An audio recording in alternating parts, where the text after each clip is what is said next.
Everybody expected Donald Trump to win New York, so there was no surprise there. And it all became a matter of math, since it was kind of priced into the stock. I mean, Trump was leading every poll by a lot, over 50% for 2 weeks before the New York primary. All the prognosticators sat down with their slide rules and their calculators and said, how much closer would a win in the state get him to the magic number of 1237? And that seems to be the game now. It's almost like journalism has turned into math. You know, I went into journalism, so I'd have to do a lot of math. But nevertheless, that's the name of the game. But I think that Donald Trump is facing not just the electoral delegate math situation and can he win on the first ballot and all the speculation you've heard so much about, but he's also facing cultural resistance.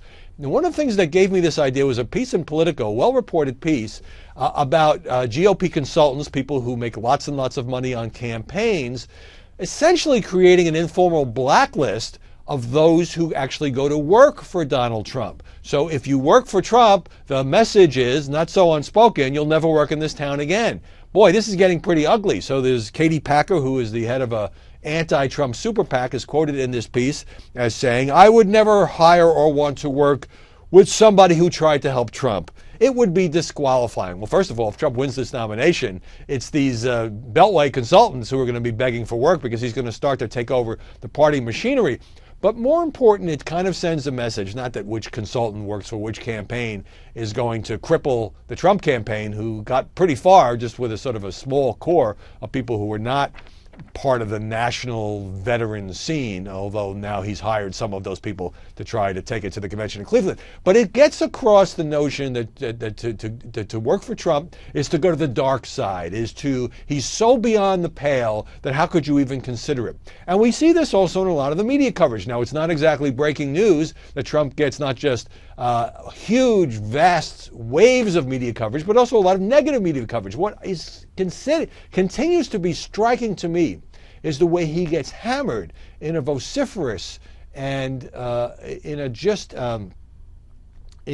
with sheer emotion by both the left and the right. I've never covered a presidential candidate in my lifetime who didn't have a base within one party or the other. Donald Trump is sort of creating his own base. So just as an experiment, you go online, you look for a left-wing site. Okay, Salon. Salon doesn't like Donald Trump. Yesterday, here's what Salon had on its homepage. Neanderthals for Trump. Well, that gives you an idea. The Mad King of New York, why the Empire State lies at the heart of Trump's sinister appeal. And then there was this, Big Top Trump. His yearning for showbiz quality at RNC hilariously illustrates how Donald Trump has turned the party into a circus. All right, let's go to the right, National Review, which also cannot stand Donald Trump. Here are some stories on National Review's homepage. Trump's counterfeit masculinity. In case you missed the point, there's a drawing of Trump dressed as a caveman dragging some woman by her hair. Okay, very subtle.